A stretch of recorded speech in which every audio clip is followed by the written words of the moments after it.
Thank you, Creole Jack. Listen, I wish we were here under better circumstances, but unfortunately, it's kind of one of those times where we're not. And I like these interviews because they allow us to like look deep inside, like just an individual. Mm-hmm. And last year, you went viral because of something your mother, Mm-hmm. and she during a Voodoo Priestess ceremony in the last round. Mm-hmm. Like, I guess this is the last stage and... Very last stage. And then from there, it's question marks. So you don't know what happened to your mother? I've heard stories. I have an idea of in my heart what may have happened, but as far as what truly happened, absolutely not. I don't know. And this happened in Haiti? This happened in Haiti, in Jacksonville. I'm gonna be honest with you. I've done a lot of stories on this platform, but this one, I'm gonna be honest with you, I was a little scared to take. Cause you know, I don't, you know, I love Haitians, don't get me wrong. Me too. But they scary, they some scary. They're not anything to be afraid of. But your mother. I understand that. Okay. But if these people were who they were, they would be as powerful.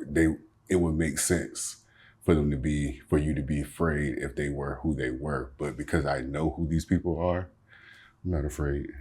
That's why I can sit here with you and tell my truth. Because I know I'm not, you know what I mean? These people aren't who they say they are.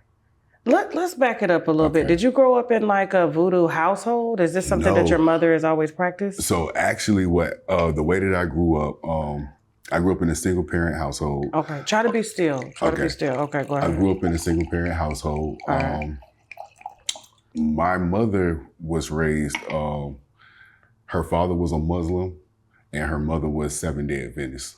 Seventh-day Adventist is still Christianity, but we go to church on Saturdays, no pork, no shellfish. There's different laws in the Bible that we follow. So growing up, there was like no TV till the sun came, or from Saturday night up until Sunday. No TV? No TV, fasting. So you were in the house with both your mom and your dad? So no, not in the house with my mom and my dad. My mom and my dad met, my mom was 15, I believe my dad was 18. My dad was like the neighborhood dope boy. Okay. But go back to them house rules though. Okay, so house rules. So we grew up very strict household. Like I said, there was no like secular music. Church on Saturdays, we was in church all day. I believe like women had to wear skirts all the way down. They couldn't wear any red lipstick. A lot of people mistake it for Jehovah's Witness. I can understand so sometimes I think about my grandfather and my grandmother and how they were able to come together. There's a lot of similarities in the Muslim faith as well as obviously Christianity, but even more so Seventh-day Adventist, because my grandmother didn't eat pork, neither did my grandfather. Okay. You know, simple stuff like that. My mom always told me growing up, there was a Bible on one side of the table, but then there was a Quran on the other side of the table. So I guess she grew up in a household, was religious, but it was so many different religions, if that makes sense. You know what I mean? So she got open to it very early. Open to different religions very early in her life. Okay. My mom is from Jersey. They moved down to Virginia. I want to say she maybe was 2 or 3 years old. And that's where she grew up at. And then, of course, I was born when she conceived me when she was 17. She had me when she was 18. And again, she's a young mom. So obviously, as time went on, she kind of did her own thing. But in the very beginning, I grew up Seventh-day Adventist. Okay. Yeah. So she chose to go with Seventh-day Adventist, not the... Well, it was kind of like any family. You grow up in a Baptist church, you grow up, you're going to go to a Baptist church too. Unless Correct, you know, so that's kind of how that was. We grew up Seventh-day Adventist. We went to a Seventh-day Adventist church. So did she wear the long dresses and all that? Somewhat. More so my grandmother though. Okay. My mom was going, for me as an adult now looking back at it, it kind of was like she was going to church because it was something that we were conditioned to do, if that makes sense. Okay. We still did eat a lot of pork. We didn't fast in our household on the Saturdays into Sunday morning. But if I was with my grandmother, yeah, it was kind of So no strict. food, no TV. No, nothing. I mean, that sounds like Gospel something I would music. just do anyway, because it's very enlightening and powerful. Fasting. If you're doing it the right way. So was she doing it the right way or the wrong way? Talk to me. I'm not gonna say that she didn't do it the wrong way or right way. Just in general, when people fast, you know, you can say, "Oh, I'm gonna stop smoking cigarettes," and just because you stop smoking cigarettes doesn't mean, you know, when you fast, you give your time to God. Right. So I can stop smoking cigarettes, but I can still be on TikTok, not necessarily doing the work, if that makes sense. What you're saying. You know what I'm saying? So I don't think everybody does it the right way, but pretty much growing up, like for an example, as a child, what did I get out of it? It was just like, oh shit, I can't do nothing this weekend. You know what I mean? So you had to have all your fun during the week? Pretty much. And then I'm my only child too. Okay. So it was really just like, I'm up underneath a whole bunch of elderly people just listening to gospel music, old Mississippi Mass choir music, and the radio is playing Bible verses and children Bible stories and stuff like that. I could walk in my grandmother's house right now. She probably have a stereo playing gospel music and then another stereo playing childhood, like child stories and stuff like that, like Bible stories. Okay. To this day. Now, the reason you reached out, and I'm glad you reached out, because I've never heard anything like this, let alone, you know, anybody coming forward to, I guess, kind of expose and they scared. What's going on, I guess, in the voodoo community. I wouldn't even say it's all into the voodoo community. It's really just this specific house that my mom was a part of. And these houses are in the U.S. as well, too. Absolutely. Because, see, we don't see all that. Like, I hear about it, but you don't particularly see it. Like. Yeah, so a lot of people have reached out to me, and they were telling me, Tim, tell your story, or this has happened to me when it first happened. This has happened to me before, but I can't say anything. These people are doctors. These people are lawyers. These people are your councilwomen and your councilmen. And so they have a reputation to maintain, and they don't want people to know that they're doing voodoo. So a lot of these people, they aren't going to speak up. They aren't going to say anything. They're going to view your page, though. They're going to pop up, you know, in your likes and in your comments and in your viewed pictures and stuff like that. But they're not going to say, hey, we witnessed something and it was terrible and this is not right. And so that's kind of why I had to speak up, because it wasn't right. And what am I supposed to do? Whether it was my mom or not my mom, right is right and wrong is wrong. And y'all did not do what was right. So if I don't say anything, then you think you got away with it, you will continue to do this bullshit. What person would I be to let that keep going on, knowing what could happen? Because it happened to me. So obviously your childhood was non-traditional. Okay. And so you were exposed to, it seems like, a lot of things early on. How did your mom go from Seventh-day Adventist to the voodoo religion? Because that is a religion, correct? Well, so what they call it is African traditional spiritual systems. So that would be voodoo, hoodoo, and a plethora of all other type of, I don't really want to call it religion because I'm not sure if that's the proper term, but that we'll call it that for the sake of this. A lot of different types. The way that it started, let me go back just about my mom's life and her growing up. Okay. It just makes sense for me to just start from Take the beginning. Your time. So, my mom, single parent, or she was the only child growing up in Virginia Beach, mother and father both in the home. Father was a Muslim, mother was Seventh-day Adventist. Like I said, so obviously she was shown that, you know, there's many different paths to God.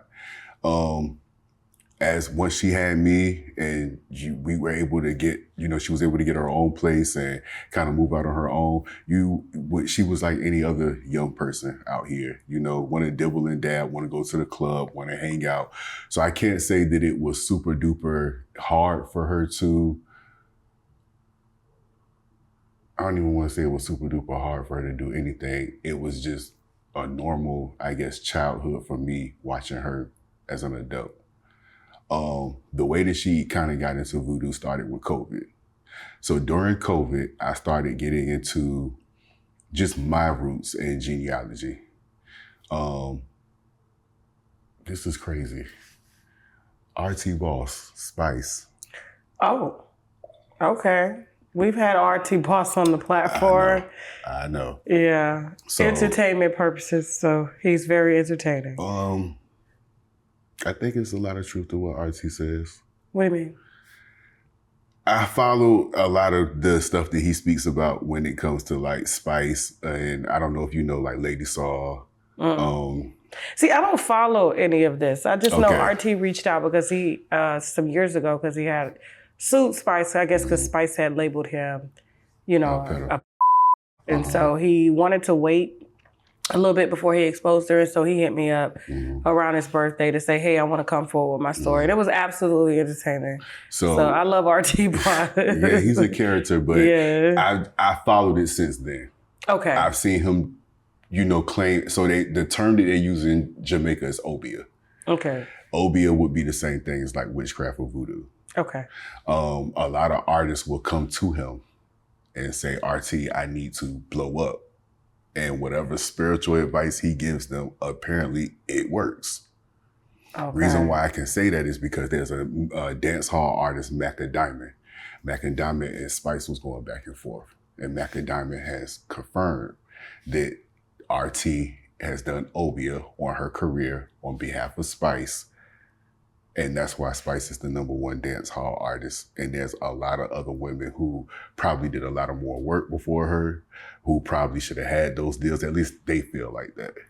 So that's kind of, at first it was like an entertainment thing. I'm watching it. I'm saying, wow, some of the stuff that RT had said, you go back and you look it up and it was like, oh, it did come into fruition.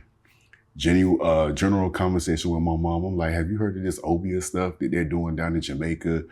It's similar. It's some type of spirituality stuff that they're doing. And that led to us both getting into our genealogy.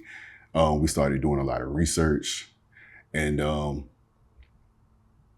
did you guys do like DNA tests? How you do? And what did your DNA test say? So my DNA test came back that on my father's side, I do have some Haitian lineage. There was a president in Haiti. His name was Daniel Figanoli. He was the president of Haiti for about a month. He was like an interim president. And he actually is like a great, great, great grandfather. Okay. But that's through my father's side. Okay.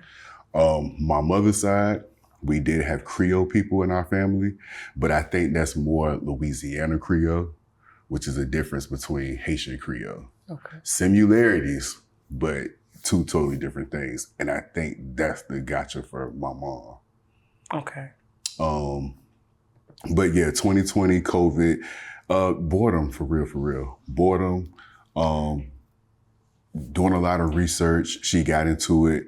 There were a few documentaries. So there was a documentary on Netflix called In Our Mother's Gardens, which speaks about veneration. Veneration is honoring your ancestors. Okay. So I can say the boredom from COVID, or having a lot of time on your hands from COVID, me speaking about different stuff that I've seen just on social media, us researching our lineage, and kind of seeing some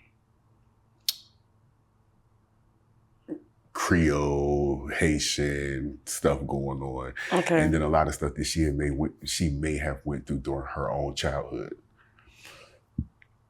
So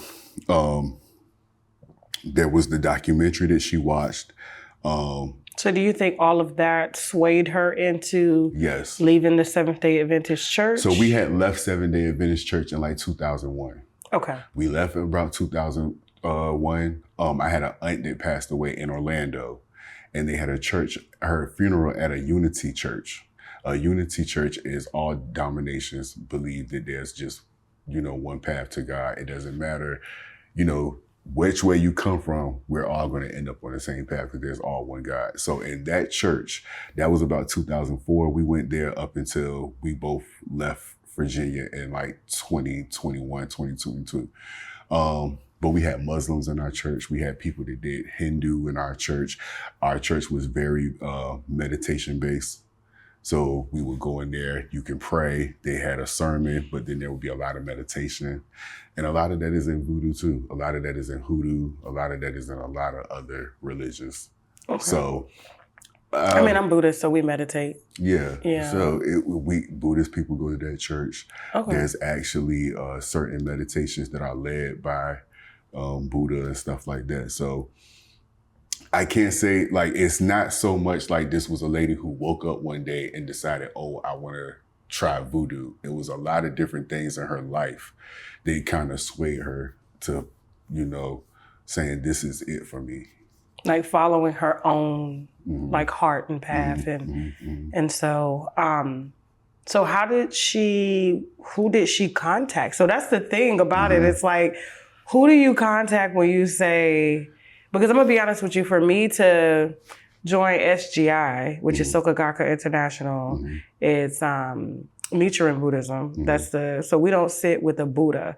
We actually chant Nam Myoho Renge Kyo. So we do have services once a month where we go in and everybody talks about their victories and just things that they've accomplished by chanting, and then we go home. There's no preaching at people. It's just people sharing their stories.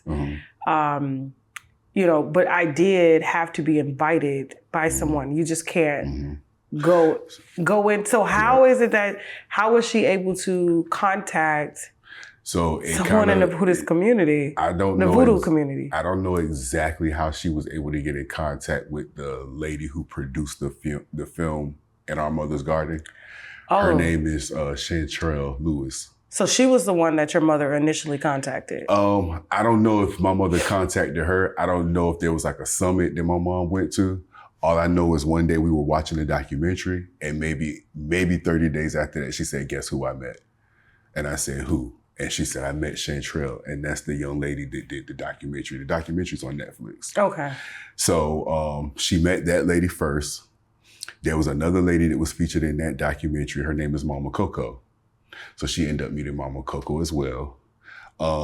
Through that, they would hold panels and groups and Zooms and stuff like that. Other women of color, it was more, probably 99.9% just women. And it seemed to me like they were all just Black women just looking for the right answer. You know what I mean? Yeah. Everybody has their own stories about just growing up in church or family or whatever the case may be. And so that's how she originally just got into ATRs. Originally, she started with Hoodoo first. She thought that ATR is African traditional religion. Okay. Yeah. Okay. So she started with Hoodoo first. And I think that's because she was influenced. And not in a push on you way, but everybody else was kind of into Hoodoo. And what is Hoodoo? Hoodoo is similar to Voodoo. It's more from Nigeria and Ghana, that part of Africa, West Africa. It's similar to Voodoo. They do a lot of root work. You ever heard of root work? I've heard of it, yeah. So a lot of those people that practice root work, they probably will say that they practice Hoodoo. So it's root work, because when I hear hoodoo and I hear root work, and I've seen all the movies that were produced in Hollywood, but Hollywood always puts icing on top, right? Yeah. Is it something that we should be scared of? It's scary. If I see somebody do hoodoo, I'm like, hey, how you do? So a lot of the stuff that I seen with hoodoo, it was health stuff. If you had a cramp in your back that you couldn't get out, there's certain herbs and stuff that you can use that will help that. And that's where root come from. So it's stuff from the land that God put in here. So okay. So medicinal purposes. Right. Not necessarily because when you think I guess that's where voodoo comes in, but where hoodoo is more so, I guess, healing of the body or healing of a situation or what? That's kind of like the general idea. Now, see, when I think about voodoo, I think about the Haiti Revolution. So are you familiar with like the Haiti Revolution? Little bit. Is that when they gained their independence from France? From France, yes. So you know that they were able to do that by doing voodoo. Oh, see, I didn't know that part. So but you have to ask yourself, when you think about it, how does a small little island, half of an island, and they spanked French's ass and they became the first Black republic. So then you wonder why their land is what it is now, because it's almost like the powers that be said, we'll show you y'all, if y'all ever try to come up against the machine, y'all will be in distress like Haiti. Okay. But Haiti has their independence, which is a good thing. Yeah, but look at Haiti now. So you know, like when Bill Clinton was in office, they said we stole all of their sugar and all of their rice. Yeah. You know that it's like on that land where Haiti will have earthquakes, and Dominican Republic won't have any earthquakes. And they're on the same island. Okay. It's not like they're broken up. It's one big island. Yeah, Haiti is it on is. one side and Dominican Republic on the other side. So how is it that Haiti always has a 7.5? And then nothing happens on the Dominican Republic. And it's a very small island.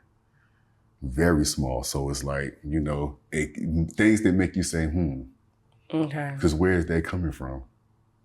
Yeah. You know, just like, you know, they say...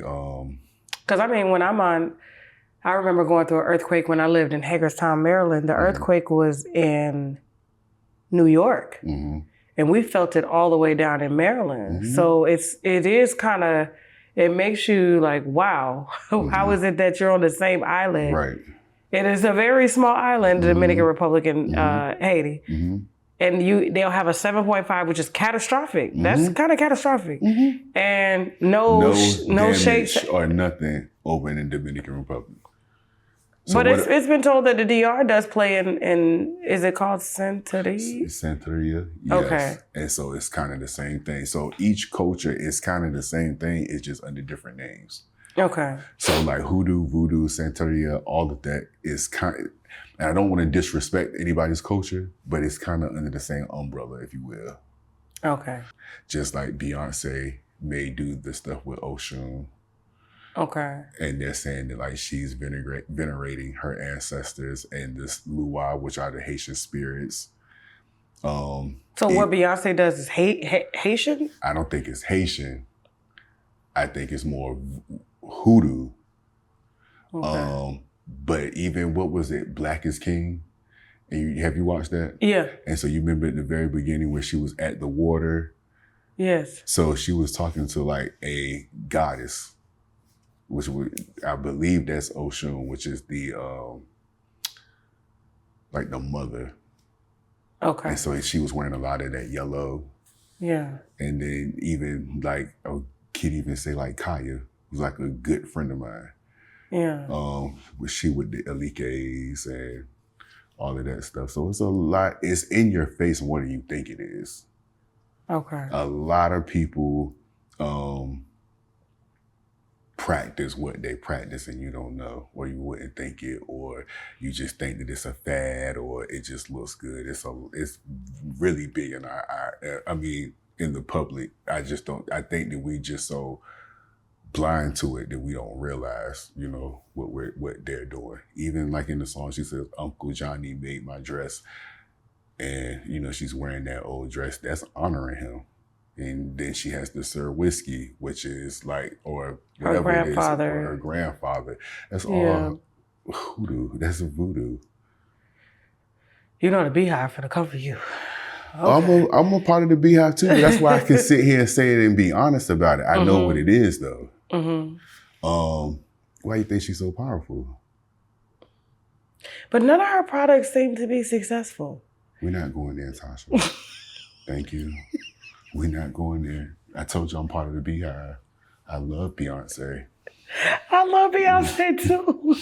But I was just saying, Rihanna got the products down pat. Beyonce come out with different products. It's like, how many perfumes you gonna make?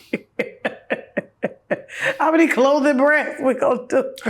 Medical debt is the #1 reason Americans file for bankruptcy, and soon they're going to be reporting on your credit. And usually the medical debt is not your fault. If medical bills are overwhelming you, bankruptcy can stop the collection calls and get rid of the medical debt and allow you to focus on healing instead of worrying about being sued over medical debt. I'm Chad Van Horn, and if you're buried in medical debt, give me a call today and let's find a way out. We don't get enough liquid D3. We don't get enough vitamin D. And so I personally have to supplement this particular vitamin D that I travel with all the time, and I make sure that I never run out of, is 10,000 IUs, gluten-free, vegetarian, as a vitamin E and vitamin C base, okay? And so it's very highly absorbable. There are some fantastic reviews on shoptkdeals.com of women who claim that they couldn't even lift their arms. And by taking vitamin D3, which helps your body to absorb calcium, and the calcium feeds the bones, they can now raise their arms, they're less pain and things like that. You want another truth? I do.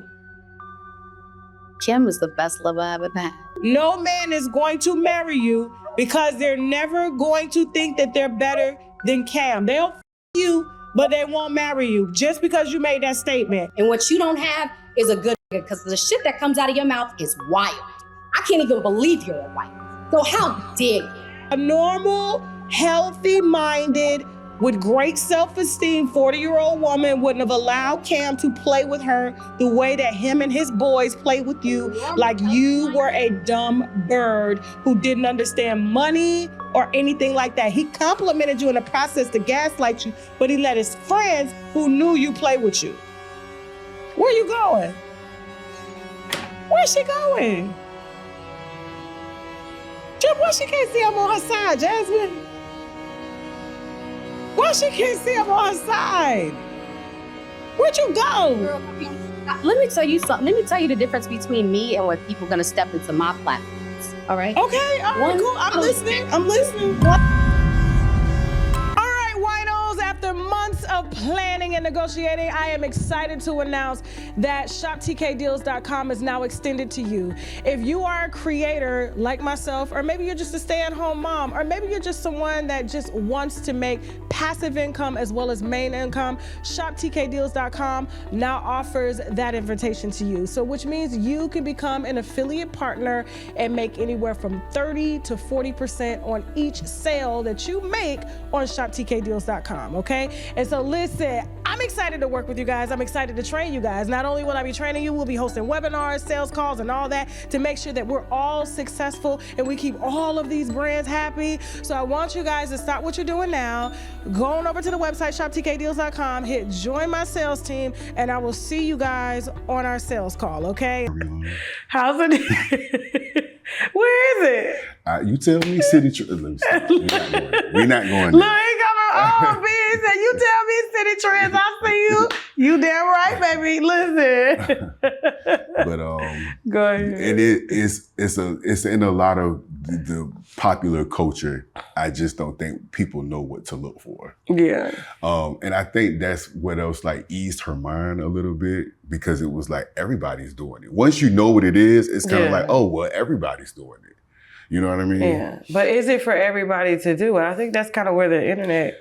So that's the issue. Got people. So as far as practicing voodoo, there's a lot of different things that you're supposed to do that I personally just don't believe happen. Like what? So there's that your mom was supposed to do leading up to her ceremony, or just in general? In general. Okay. So nobody can just wake up one morning and say, oh, I want to be a mambo priestess. Because that's essentially what your mother was trying to become, a voodoo, it's called a mambo priestess. And what, explain, just before you get into the what you need, what is that? So the way that I like to explain it is, think of church. You have the ushers, you have the deacons, you have the choir, you have the pastor, the first lady. The mambo priestess would be equivalent to what a pastor is in Christianity. So this is someone that you would go to for prayer if you needed spells to be done, if you needed any type of spiritual advice, if you wanted to reach out to the spirits, this would be the person that you would reach out to that could kind of, what's the right word? I guess navigate that conversation between the spirits and the human that's asking for whatever advice it could be. But there's other different things that you can do in voodoo, just like in the church. You don't have to be a mambo priestess, and it's not for everybody to be a mambo priestess. Everybody cannot join voodoo. You're supposed to have Haitian blood running through your veins to practice voodoo. Just because the spirits may say that this person can practice voodoo, that doesn't necessarily mean that the house that you're trying to join is the right house. So there's 3 questions that you have to ask the Luwa, which are the spirits. Is this person even able to practice voodoo? Yes or no? Can this person join this house of voodoo? What should this person be doing in this house? So me personally, I know that she didn't have any Haitian blood in her. That would come from me, from my father's side. But that should have been a no by the law. You know but did you know that this is what your mother was pursuing? Yeah. And did you try to come back to your center? No, okay, no, cool. no. I didn't try to stop her. I understood where she was coming from or why she wanted to. She dealt with a lot growing up in her life. My grandfather and my grandmother were very young when they had her. To be completely honest with you, I think that they eventually got married. But I think it was like, we have a child now. We have to do what we have to do type thing.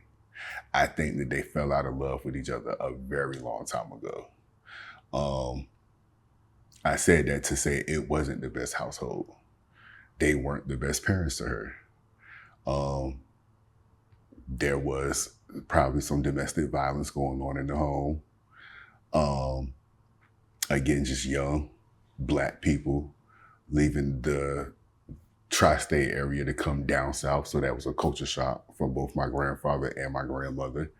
My grandfather worked for Wall Street. And then he came to Virginia Beach and just got a city job. He was the first Black guy. They used to actually tell him to park his car in the back. He couldn't even park his car in the front. So there was a lot of mental stuff that I think they had to go through. And they were just 2 young kids with a daughter trying to figure it out. And do you think it confused your mother, being that they had Seventh-day Adventists and Muslim, I guess religions both in the same household? So I never asked her, was she confused? It never came off like she was confused. For me, I was. And then also my grandfather, so at the time that my grandfather joined or became a Muslim, he actually was influenced by his older sister. And the story goes, his older sister was dating a guy.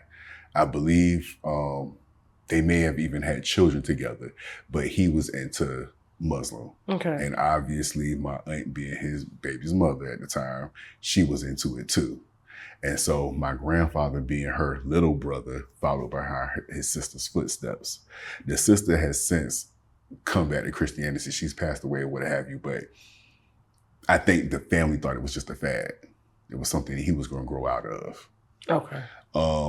Again, going back to my grandmother, and you was talking about fasting, the way that I heard the story was my grandfather and my grandmother weren't getting along.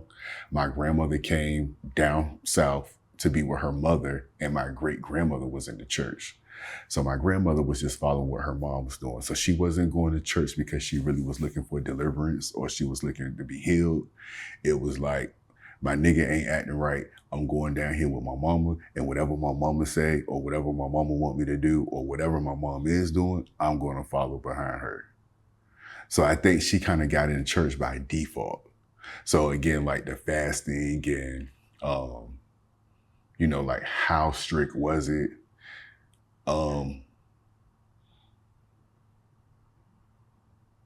It's interesting how, you know, because I'm always begging my mom, like, you know, why would, because my grandma, she would tell me to go get like maybe her cigarettes out of her drawer. She would keep them in this like cigarette case and you unscrew it, and she always smoked the long ones. And sometimes I would go, she'll just be like, go get my cigarettes out of my drawer, and I'll go get her cigarettes out of her drawer, and I'll open the drawer, and it was the right drawer, and I would find dolls with pins in them.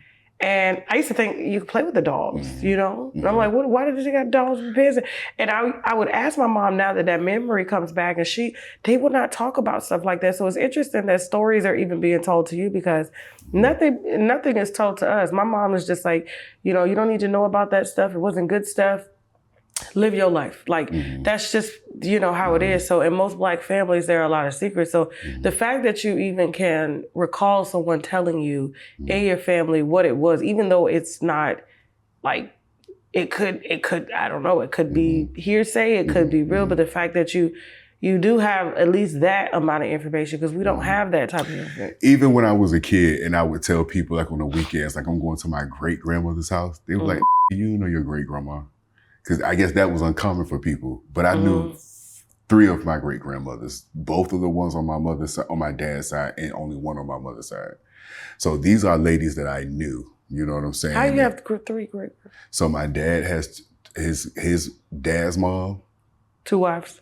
No, his dad's mom. Okay. That's a great his dad's mom. Okay, gotcha. And then his mother's mom. Gotcha. So yeah, those that's a lot. So I know those ladies. But then on my mother's side, I know Miss Ann as well. Yeah, that is unheard of. Because I was like, how the hell we doing that?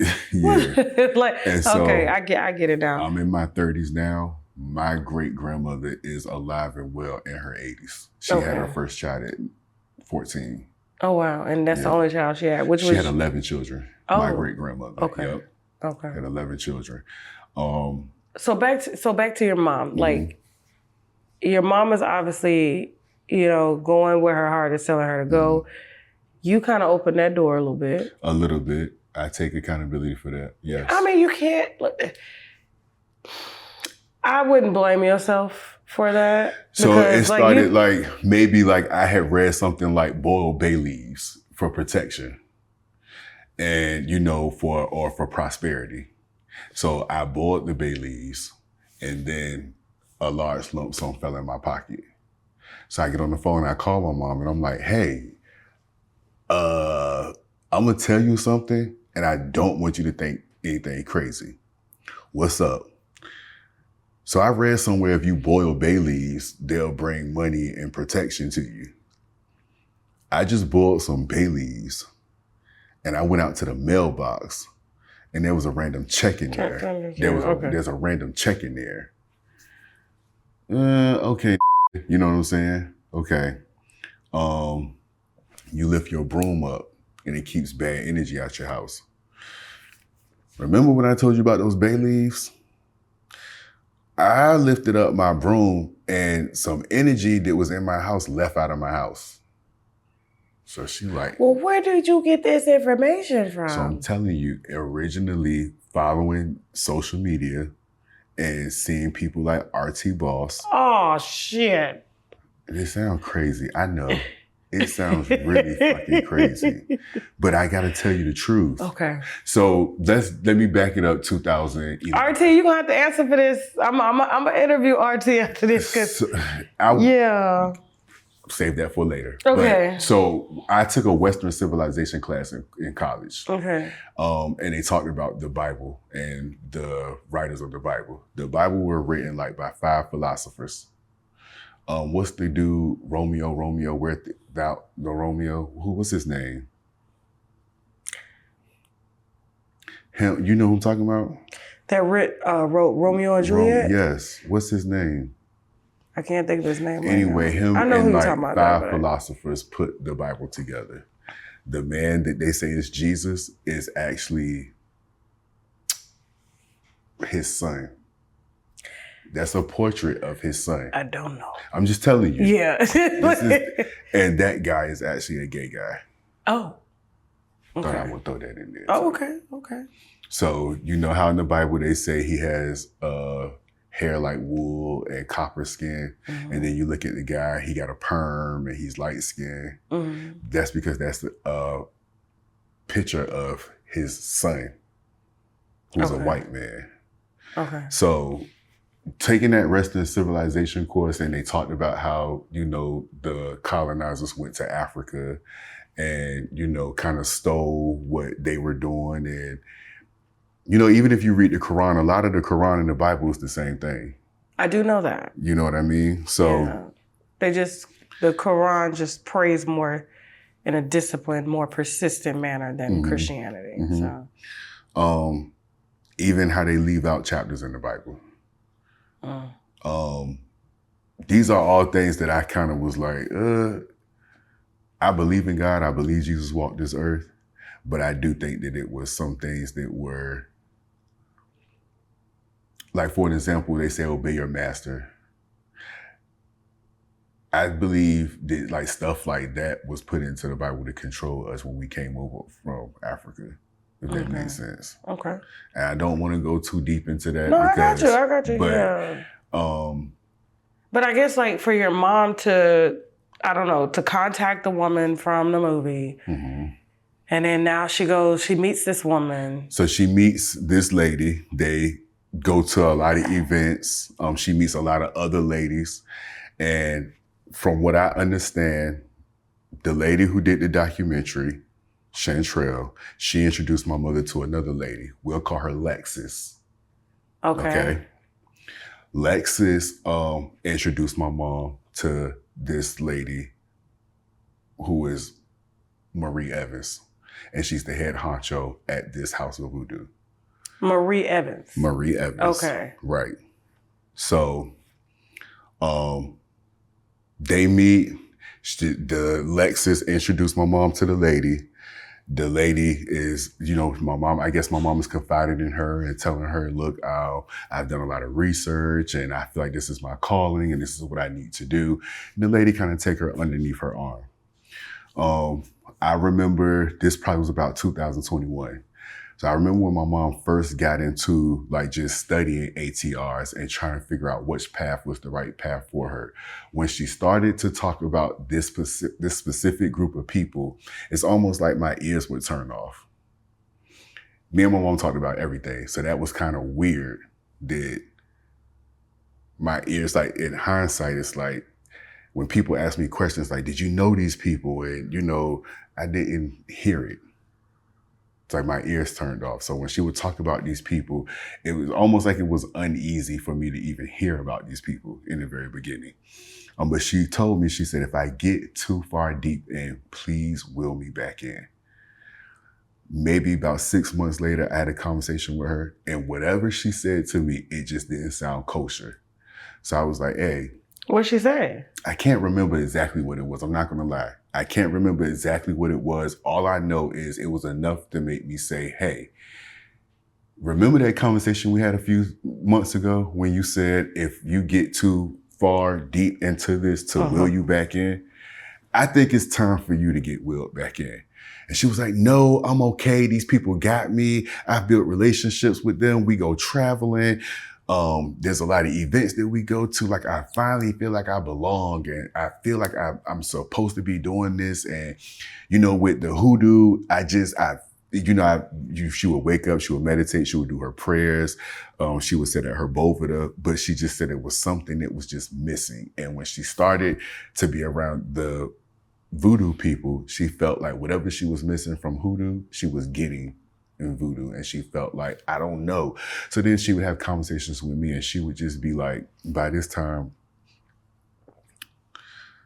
she's like, you always used to say, like, you think you're Haitian or you have some Haitian in you. How did you know that? Because this is exactly what we're supposed to be doing. And I'm just like, it's one of those, I didn't even know that man was, you know, that my dad had any Haitian in him. Okay. Until we did the blood test. But for years, I've always kind of had a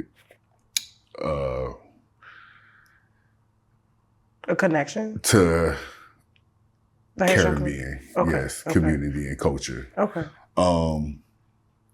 So she continue. And I remember just getting off the phone with her that day, and I was like, damn, I lost my mom. Like, I felt it then. So do you feel like it was more of a cult? Absolutely. Absolutely. But I also feel my mom felt like Seventh-day Adventist was a cult. So she just went from one cult to another. So I don't think she even realized she was in a cult. I don't think that she realized it. Okay. So, I guess for about 3 years, just under this lady studying whatever it is that they have to study. Oh, so they got close, 3 years. Yeah, extremely Okay. close. Did you ever meet her? No, I didn't talk to this lady until after my mom passed away. And even then, it was just like, oh, okay, I see what game you're trying to play. So 2014 or 2024, my mom calls me up one day and she's like, hey, I have something to tell you. And I'm like, what's up? She's like, I'm moving to Charlotte. Now, mind you, this time we both live in Virginia. So I'm like, okay, when are you moving to Charlotte? And she's like, oh, I'm moving to Charlotte tomorrow. I've packed up my house. I'm like, okay. A week later, I just happened to be in North Carolina. Looking back at it, I feel like that was like, I don't know if like, so when we first started studying like our genealogy and I was calling her, talking about the Baileys and stuff like that, maybe like not related, but like a few weeks later, she said, you know what, I'm divorcing David, who was her husband at the time. I was like, what? Girl, you need a nap. It's COVID. Everybody mind messed up. You're not divorcing that man. You love that man. She divorced him. That was the first thing. I did not know that I didn't think she was going to do it. And up until I had to help her move her stuff out of their home. And I was like, oh, so shit. that was the move to She moved into her own place first. Okay. And it was just like, okay. Now looking back, it was like, oh, that mic was odd. But at first, it was just like, oh, she's just living her life. She said she looked over at him one day. She said, I'm not happy. She wanted to get a divorce. They went through, they got a divorce. She moved into her own place. When she moved into her own place, I think she felt free to kind of do some of the things that she was doing. So like, she had a bovita set up in her house. It's just a table that you pray at. But I can imagine you being a Christian all your life and you've been married to this man for 10 years and then one day you just wake up and you start going to your bovita. He might say, what the hell is this? Or what's going on? I don't know. And I don't remember if she started to wanted to practice certain things while in his home or in the home that they shared. I'm not gonna say it was his home, but when she got into her own house, it was like she had there's a cinnamon broom that's supposed to ward off bad energy and you put it over your door. It's like crushed eggshells. It comes out like chalk and you can kind of mark your front door and it's supposed to keep energy out your house. So I remember when she first moved into that place, that was like one of the first things that she did. She had an altar set up in the house. So pictures of like all of our ancestors was up here and she would burn candles and incense and wake up at 5 a.m. and do meditations. And again, in the very beginning, it was just like, okay, she's just honoring ancestors. And then again, you're starting to see more of it in popular culture. And then even on social media, you're hearing people saying, oh, we got to get back to our roots. So in the very beginning, it didn't feel weird. Okay. It felt like she had finally found herself. Finally found herself. Okay. Yes. But then when this woman comes along, it's like, it just got really weird. It just got really weird. Were they sleeping together? No. Not sleeping together. Why you say it like that? Because if you seen what this lady looked like, she's an older lady. Okay. It just like, in hindsight, I can look back and just be like, I can see the change. I can see when they started pulling her away from her family. I can see. Like, we're your new family now? Pardon? Like, I guess kind of like, because, you know, I interviewed a cult leader before and his people, Nature Boy, and he took them all the way out. Yeah. Just like that. And even I was in there for 3 days filming and talking to them on the phone. I had to go through I had to go sit on a beach for 3 days. Understood. Because it was a lot. It was a lot. It was a lot. Even now when they do the interviews, it still is a lot. So, like pushing through, they had his picture up, they were worshiping him. They listened to his teachings all day. They didn't listen to no secular world stuff. They didn't read. They only read what he wrote. And anything that this man said do, they would do. That's exactly how it was. So you're on the outside looking into something similar to like that. Yeah. And it starts to look weird. But when you're first, I'm pretty sure when those girls were leaving their families and their children, some of their family was just like, well, shit, everybody doing it. You know what I'm saying? Everybody's trifling or everybody's not being a mother. We see that a lot more. So when whoever that girl was left her family and was out there, I'm pretty sure those people said, she'll be back. This is just a fad. So me looking at my mom in this situation, a lot of it, I didn't really think that it was, I'm not gonna say I didn't think it was serious, but I didn't think it was anything to worry about. I think you're blaming yourself for this a little bit though. I probably am. Because you've been, you know, like when it first happened, I like that you went to the news to try to expose. No, we're gonna get into that. Okay. So this ceremony, can we get to the ceremony? Yeah, so did she tell you anything about it, first of all? Yeah, so I was the only person that knew that she was going to Haiti. By this time, she cut off a lot of contact with a lot of people, cousins, friends, her parents that she wasn't really talking to. And I can't say that this group had a big effect on it, but I do think they played a part in that. Okay. My mom is naturally a loner. She's our only child. It's kind of always been us. So when certain people might say, oh, well, she stopped talking to me, it was like, she never was that much of a, like, you know, party girl or be in the crowd. We were introverts anyway. Okay. So she tells you she's going to Haiti.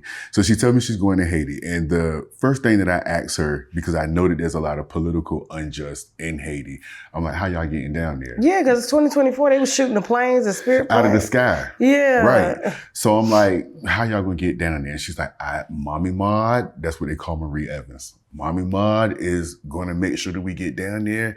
And I'm like, you're a world traveler and you've been traveling in and out the country since 1998. You've never been the type of female that just let somebody else, you know what I'm saying? You don't know how you getting down there. Are you watching the news like how I'm watching it? And I talked to her like this, like that's how our relationship was. Girl, you really you letting this lady tell you that y'all gonna be okay? Did you not see there was a caravan of 5 people and they shot that shit up and them people are Mommy said she's gonna do a protection prayer and we're gonna be okay. I was on my way to work and by this time it was like, this lady gonna do whatever she wanna do anyway. So the only thing I can really do is listen. There were times right after it happened, I was like, I should have pressed the issue. So I don't think she knew that how they were going to get down there till maybe about a week. How did she get down there? They got down there by plane. And then they stayed at a hotel that was right outside. What plane took them? Because I thought they had suspended. No, from what I understand, she flew down. Medical debt is the #1 reason Americans file for bankruptcy, and soon they're going to be reporting on your credit. And usually the medical debt is not your fault. If medical bills are overwhelming you, bankruptcy can stop the collection calls and get rid of the medical debt and allow you to focus on healing instead of worrying about being sued over medical debt. I'm Chad Van Horn, and if you're buried in medical debt, give me a call today and let's find a way out. we don't get enough liquid D3. We don't get enough vitamin D. And so I personally have to supplement this particular vitamin D that I travel with all the time, and I make sure that I never run out of, is 10,000 IUs, gluten-free, vegetarian. It has a vitamin E and vitamin C base, okay? And so it's very highly absorbable. There are some fantastic reviews on shoptkdeals.com of women who claim that they couldn't even like lift their arms. And by taking vitamin D3, which helps your body to absorb calcium, and the calcium feeds the bones, they can now raise their arms, they're less pain and things like that. You want another scoop? I do. Kim was the best lover I ever had. No man is going to marry you because they're never going to think that they're better than Cam. They'll you, but they won't marry you just because you made that statement. And what you don't have is a good nigga, because the shit that comes out of your mouth is wild. I can't even believe you're a wife. So how dare you? A normal, healthy-minded, with great self-esteem 40-year-old woman wouldn't have allowed Cam to play with her the way that him and his boys play with you, like you were a dumb bird who didn't understand money or anything like that. He complimented you in the process to gaslight you, but he let his friends who knew you play with you. Where you going? Where's she going? Why she can't see him on her side, Jasmine? Why she can't see him on her side? Where'd you go? Girl, let me tell you something. Let me tell you the difference between me and when people are gonna step into my platforms. All right? Okay, all right, cool. I'm listening. In Miami, I have her travel details, her manifesto or whatever. So I seen that she flew down to Miami from Charlotte, and then from Miami they flew over to Haiti, and there were 12 of them. It was a private plane? I don't know. I remember asking her right before she left. I said, so wait a minute, y'all gonna go? Because I was just thinking one day, and I was like, y'all gonna go to the DR and then sneak over to Haiti? And she kind of giggled, and she was like, no. And it was weird. It was planes coming back and forth, but it was weird because I'm like, how did a plane just come? And I just watched something on the news that said that they suspended all flights. Yeah. So it was just extremely weird. I text her when she said she wanted to become a mambo priest. She actually tried to get me to do it with her. And I'll be honest with you, my great-grandmother on my father's side, remember I told you my father has that Haitian lineage. My great-grandmother from my father's side came to me in a dream. This is no lie. And she said, Timothy, that's not something that you play with.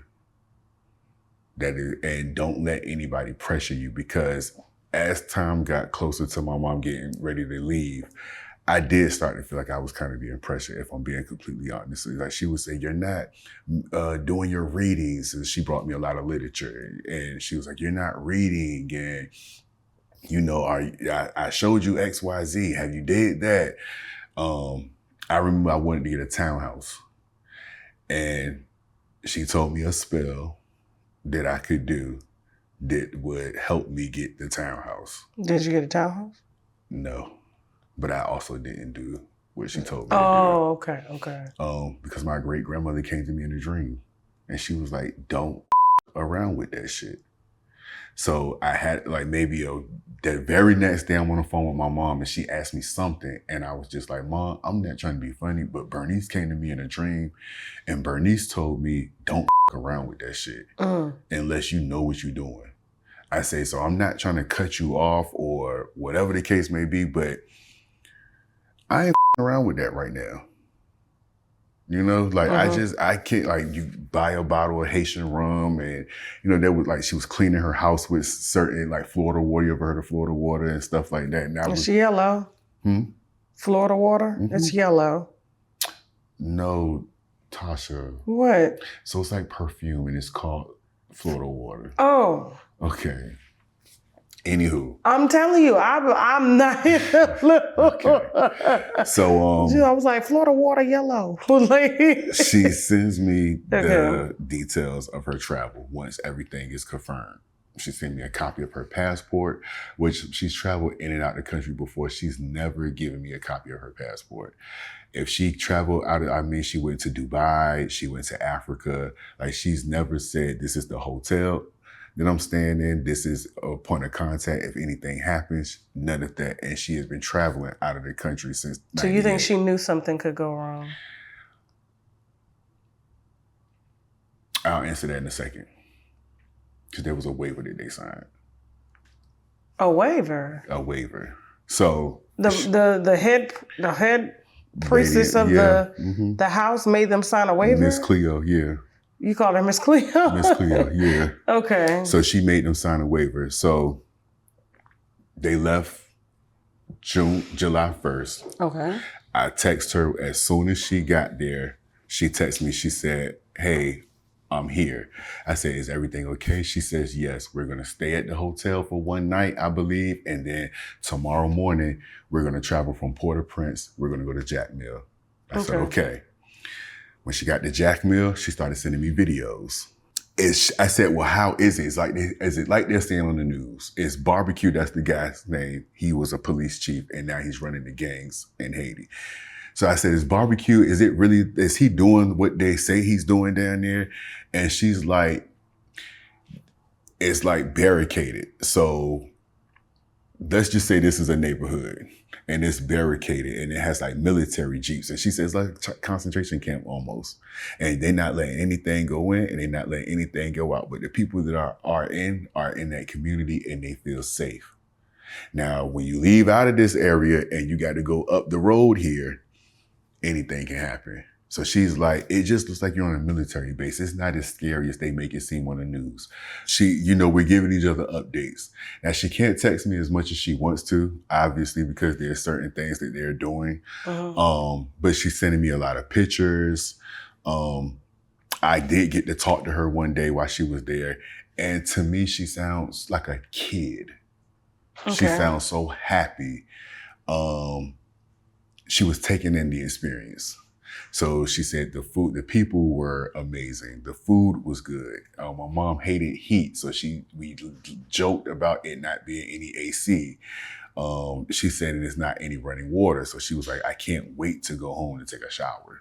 Okay. But we talked, and I would ask her, are you okay? Is everything good? So she's like, yes, everything is fine.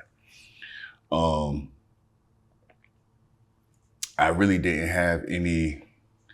Once she got down there, I was like, okay, she's going to be okay. Nothing ever made me feel like, oh, this may not work or something weird may happen, especially after I got off the phone with her. When I was able to hear her voice and, like I said, she just sounds so free. I was like, okay. It was kind of weird that, I don't know who these people are. She's confided in me about certain things with certain people in particular, which I'll get into that shortly. But I was like, okay, she's going to be okay. So she said, she kept reminding me, she said from the 13th until the 21st is the last day, the last 9 days. And this is the part where it's all going to come together. And I won't be able to talk to you, but I will talk to you on the 21st once we get out of this last piece of the ceremony. It was getting ready to be a full moon on the 21st. So she was, just even spiritual people, not even voodoo people, but just spiritual people or people who follow astrology. They do believe on a full moon, you're supposed to release all negative energies or all stagnant energy and get ready for the new moon so that you can bring in like new energy. So she was like, just be mindful that there's going to be a full moon on the 21st. I won't be able to remind you. So I was like, okay. So all of that week, at this time, I'm working as a third shift supervisor at North Carolina A&T. So all that week, when I'm setting my security guards up for where they need to be in their post and, kind of mapping everything out, I'm making small talk with my officers and I'm talking about my mom. The first conversation I had, I'm talking about a childhood friend and his mother, and his mother ended up passing away. And after I got finished telling the story to the girl, I said, Sharper, I don't even know why I just told you that. And she got goosebumps and she was just like, yeah. And I was like, I don't know, why would I tell you about my childhood best friend mother who just passed away? But our original conversation was about my mom. It was another night, was just doing my rounds around the campus. I'm on the phone with my grandmother, and my grandmother said, I had a bad dream last night. I'm like, what was your dream about? And she would not tell me. And my grandmother tells me everything. So, and for a split second, I was like, she's had a dream about my mom. That's eerie. Then I had a dream about this girl that I went to high school with. This is all in 9 days. I had a dream about this girl that I went to high school with. And the dream was somebody called me and they said, so-and-so passed away. And I was like, so-and-so passed away? She's so sweet. She's so kind. She has those children. She don't bother nobody. And then I'm thinking of my mom. I'm like, she's sweet like my mom. She don't bother nobody. And then I just was like, I'm not about to go there. Cause it was just like weird. The girl was like, is a sweetheart. And it was just weird that I would think that. And it stuck out to me. So the 21st, all day long, I'm waiting for her to call me. I'm waiting for her to call me. I'm waiting for her to call me. And I'm at work. And still, even to my superiors, I'm talking about my mom. And I'm like, my mom just went to Haiti. She's going to come back a mambo priest. And, you know, I'm just excited for her that she feels like this is something she really wanted to do. And, you know, some people looking at you sideways like, oh, your mom practiced voodoo. And I'm like, it's just not like that, y'all. Of course. Like, we're like, what the hell going on up over here? Right. So the 21st comes, you don't hear from her. I don't hear from her. Usually I would have texted her all day. All day I would have been texting her. But since she prepared you, you said, I'm not going to be the weird Negro. Right. I'm not going to be the baby daddy, dead man, because his girlfriend or the baby mom was not calling him. So I said, I'm just going to wait. That night I looked up at the moon and I could hear her say, the full moon is coming up and I won't be home to remind you. I look at the moon and I end up going to sleep. I wake up that next morning. It's like 9 o'clock in the morning and I text a godfather and I text a best friend of mine. And I text them both separately and I'm like, something is not right. I did not hear from my mom. My mom would not tell me that she was going to reach out to me and not reach out to me. That's not what we do. My godfather said, your mom is going to reach out to you. You just need to be patient. My best friend told me, I need you to stay positive. I went back to sleep. I had a dream that she called me and that she told me everything was okay. So then after we got off the phone, this is still in a dream, I text my friend and I said, bro, you was right. She is okay. And I text my godfather as well. And I said, she did call me. I was tripping. She even sent me pictures. I woke up. When I woke up, I was going through my phone looking for those messages. And I was like, she never called. That was all a dream. So I'm getting ready for work. My grandmother calls. Now, the night before, me and a relative both did security at the college. I was supposed to write her up. And I was venting to my grandmother, like, this shit fucked up. I'm about to have to write her up. And I don't know why she playing with me on my shift. Like, I'm going to write this bitch up. I'm not going to lose my job. So when my grandmother called me the very next day, she asked to speak to that relative. And I'm thinking, you're an old lady. You're getting in some stuff that you don't need to get into because I'm your baby. And you're probably like, look, y'all got to pull y'all weight. You know what I'm saying? And I'm thinking that she's about to do the nosy black lady thing. So I'm like, what do you want to talk to my cousin for? And she's like, I just need to talk to your cousin. Let me talk to your cousin. So I'm like, I got to go to work. And second of all, I ain't heard from your daughter in a couple of days. And I was supposed to hear from her yesterday. Mind you, my grandmother doesn't even know my mom was out the country. At least I did not know that she knew. So I go to work, start my routine. I get a little break to myself. I call my grandmother back. I say, what did you want to talk to my cousin for? She was like, where you at now? And I'm like, I'm at work. What do you mean where I'm at now? She was like, I just didn't want to be the one to tell you. So now I'm starting to hyperventilate. I know what death feel like. It's similar to like when my father passed away. My father passed away when I was 12. Okay. And I was at a funeral. I left that funeral. They put me on the phone. They said, we're telling you now because we don't want you, because he hung out with so many prominent people. They didn't know how big his would be. So they said, so all of that, it started just like, I'm like, they're trying to tell me something. Like, this seems like the same feeling I had when they told me my dad passed away. I'm starting to feel this way. So I'm in the line at McDonald's. I'm getting a McChicken, a small fry. I don't even get my food. I go next door and I'm still on the phone with her. And she's like, I'm like, what do you have to tell me? Ain't nobody around me. Cause she was basically trying to find like, is your aunt around you? Are you at work? Where's your supervisor at? And I'm like, just tell me. At this point, I guess subconsciously I knew what she was getting ready to say. You're not asking for a supervisor. You're not asking for my cousin because you just want to tell me, you know what I'm saying? You're getting ready to break something to me. So she's like, your grandfather called me this morning and they don't talk at all. 30 years, no talking at all. Not even a hi and bye. So the fact that she said my grandfather called, I was like, here for the bullshit. So she's like, your grandfather called this morning and he said, your mom's not coming back from Haiti. The first thing, and I guess this is what I wanted to believe, was, oh, my mama said this and she won't coming back to the States. So I'm like, what do you mean she's not coming back? She didn't make it. So I'm saying, what do you mean she didn't make it? Like, what, she was in a hospital or something? What do you mean? I hang up the phone, I call her back. I'm like, I know you're not getting ready to tell me what I think you're getting ready to tell me. And she's like, listen, I need for you to just listen to me. And I said, I'm not listening to shit. What the are you talking about with my mom? And she passed away in Haiti this morning. And I get back in the little security car and they probably got it on camera and I'm screaming. And I'm trying to hurry up to get back to the actual college campus. As soon as I pull up, I just hop out of the car and I scream my supervisor's name.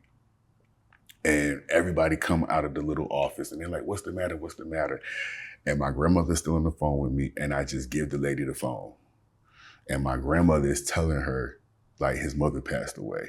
And all I can hear the lady saying is, he been talking about his goddamn mama all week. This is weird. This is fucked up. He been talking about her all week. And, you know, just tears. And I'm like, shit. And I'm thinking, I didn't know how she was going to get down there. I'm looking at my email and because they're like, do you know how to get in contact with the people that were down there? Maybe you should call them. So I'm looking at the email and I'm like, she's never given me her passport. She's never given me any of this information. I'm like, what the am I supposed to call this lady and ask her? So I get myself together. I call the number and I'm like, my name is Tim. I'm Dana's son. They're telling me my mom passed away. And the lady's like, yes, Timothy, your mother passed away this morning. And I'm like, what happened? And why didn't she call me yesterday? And she's like, we, you know, it was a very quick conversation. She really couldn't give me any of the answers at that time. I said, look, I need a second. I'll reach back out a little later. So I talked to my grandfather. My grandfather saying, did you know she was going to Haiti? And what is this about your mom getting ready to become a mambo priest? And I'm like, Granddad, I know it sounds crazy.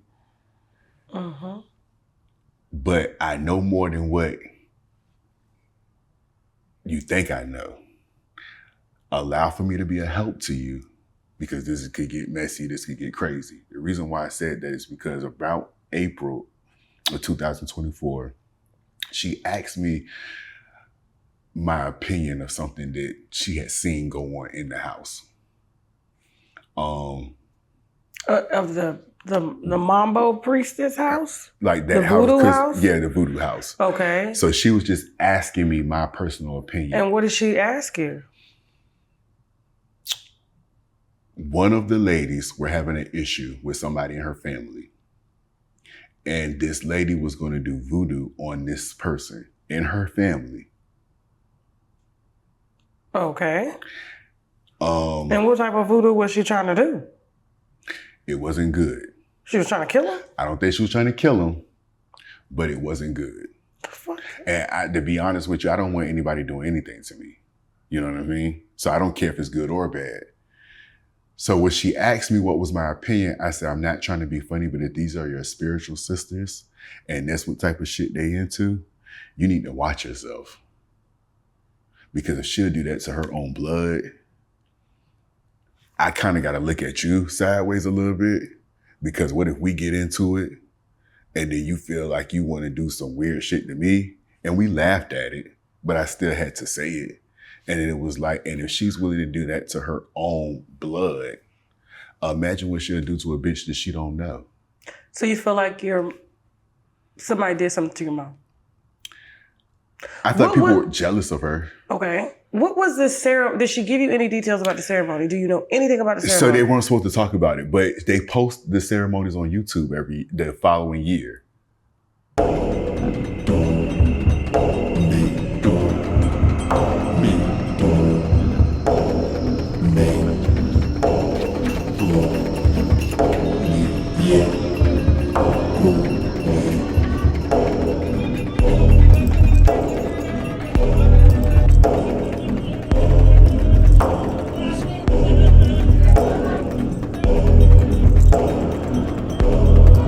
Even when my mom showed me the video, I said, Mom, so my mom named me Timothy, and that's my favorite chapter in the Bible. Okay. And in the book of Timothy, the Lord talks about following, or I guess it's Peter or Paul, whoever Timothy was cool with, forgive me. It's basically like that person is writing a letter to Timothy, and they're telling him to stay away from telecast pastors and churches that do it for the money. Modern day Peter Popoff, TD take all the Dick Jakes, people like that. Like, stay away from that, because that real church. That was a bar. That was a bar. I know it's a heavy conversation, but I was like, yeah, I got to throw that stuff in there. Okay. So I don't care to watch like church TV. Okay. Because just for my name's sake. So you didn't watch the video because I didn't believe in that. I don't think that I don't practice voodoo. I still don't believe y'all should be videotaping that. You got videotape of people being possessed by spirits. So the spirits, they're calling the spirits down. The spirits are possessing these people, and they're doing dances and whatever it is that the spirit is possessing them to do. Okay. And they're recording all of this, and then they're putting it on YouTube. Well, everybody knows that once you get enough subscribers and views, you start to get a Google check. So you're saying the house that she was under was getting a Google AdSense check? Yeah. On YouTube? On YouTube. What's the name of the channel?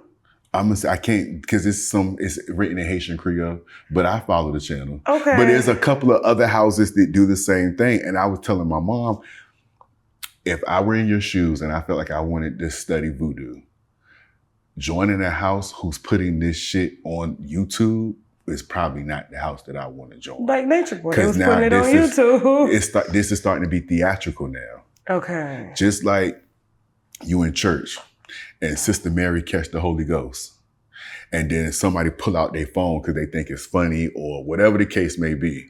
You're doing that for theatrics. What are you showing Sister Mary jumping in her wig, falling off, if she didn't caught the Holy Ghost? That's something intimate between her and God. And now y'all putting it for the world to see. What else would you be doing that for? So the same thing with this house. Y'all have everybody dressed in white and people are playing the drums and you have, people videotaping this. I didn't care for that. So, like I said, they gave me I reached out to them. They kind of told me, she had a heart attack. She had a stroke. She had a seizure. And then she at the same time? At the same damn time. Then, I reach out to I let people know like, hey, I make, first thing I do is hop on Facebook. And I'm like, and you vent your frustrations? Vent my frustration out. So now people are reaching out and people are calling and they're like, what's going on? What's going on? What's going on? And, you know, I'm trying to explain to them, like, my mom was in Haiti, my mama died, and I just, you know, whatever. I reach out to my grandfather and he's like, yeah, so we got to get her body back. Yeah, what happened with that? Did you ever get the body back? You want to know something, Tasha? What's up? I don't know what happened with her body. What do you mean you don't know what happened with your mama's body? Ask me a better question. She's a U.S. citizen. Ask me a better question so I can answer that a little bit better. Where's her body? I don't know. Ask me another question. What did they send back? What did they send back? I don't know. Ask me how long did it take? How long did it take? It took about 5 weeks. Now, again, we know the political climate in Haiti. There's no AC in Haiti or, you know, in most of Haiti. So she probably deteriorated quite fast in that heat. She was sent to 3 different funeral homes in one day, or I'm not saying one day, but one funeral home, it took her 6 hours to get to. They put her in a boat, a wooden boat, and they sent her body to the other funeral home. Now I'm gonna ask you just like I asked everybody else. This is what the House of Voodoo told you? Mm-hmm. And this is what they told my grandfather this, they told me this. This was the rumor. They sent Dana body to 3 different funeral homes. And what happened? Tasha, the only thing that I could think of is, let's say that Michelle over here is participating in some type of voodoo ritual and she passes away. And they call you up and they say, hey, we got a body for you to come get, right? Right. And you come pick up that body. And you're Phaedra Parks. And so this is what you do. You do mortician and shit. And you might be combing a wig or whatever. And then an arm lift up. I'm just thinking, I don't know. I'm just thinking. My thoughts would be, get that bitch the out of here. She got to go somewhere else. So then you go to another funeral home. And then the weird shit start happening again. Again, who knows what happened? Why else would, if you went to, where have you ever heard somebody went to one funeral home and the family had to get it sent somewhere else, or 3 different funeral homes? I've never heard of that. And I've seen a lot of 6 hours and 110 weather, traveling by boat. Haiti is one island. So you got your mom's body back? I don't know, Tasha. I don't know what they got back. Who? Who did they send the body to? Your parents? Your grandparents? My grandparents. So yeah, my grandfather was just going to get a little messy. Okay.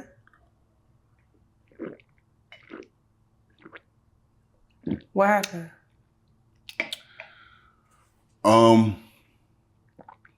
My granddaddy likes to fight over money.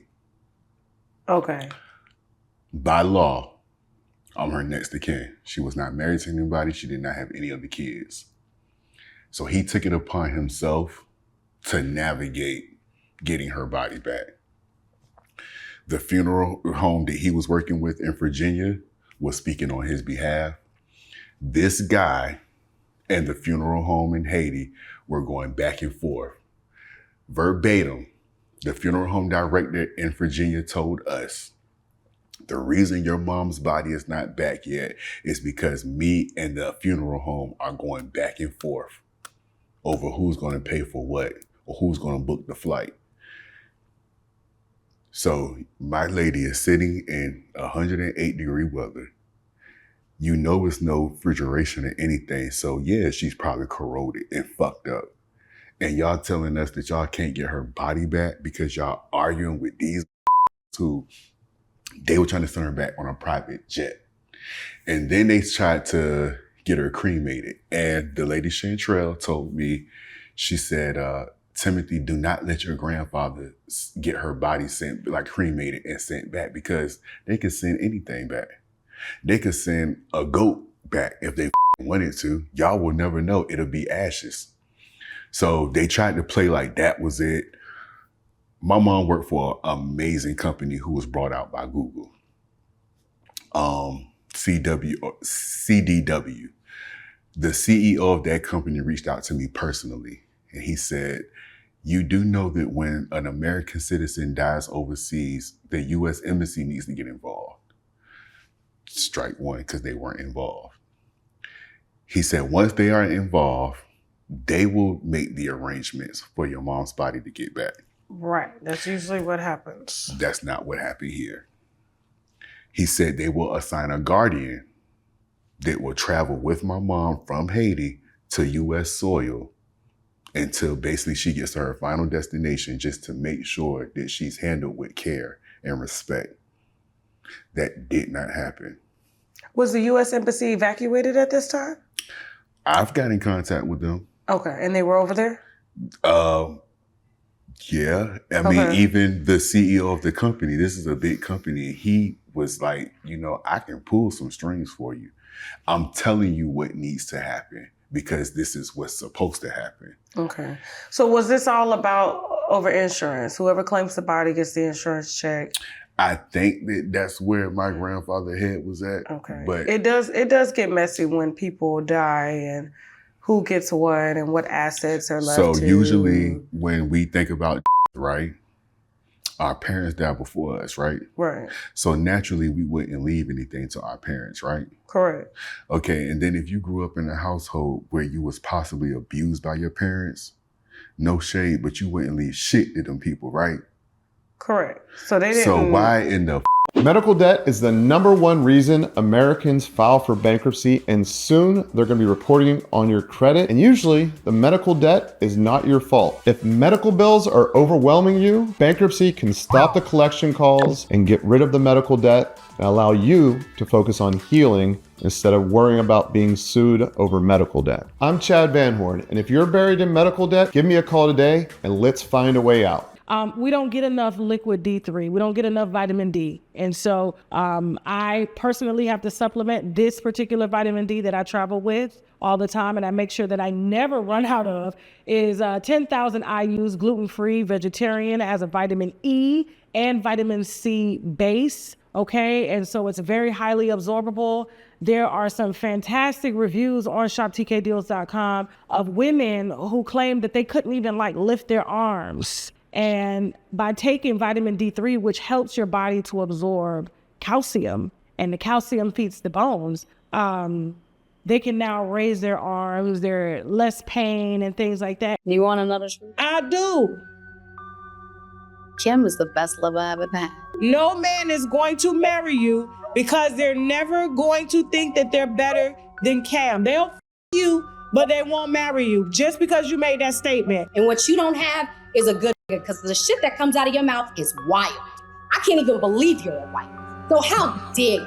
A normal, healthy-minded, with great self-esteem 40-year-old woman wouldn't have allowed Cam to play with her the way that him and his boys play with you, like you were a dumb bird who didn't understand money or anything like that. He complimented you in the process to gaslight you, but he let his friends who knew you play with you.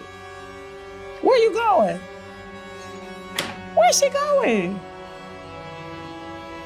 Jim, why she can't see him on her side, Jasmine? Why she can't see him on her side?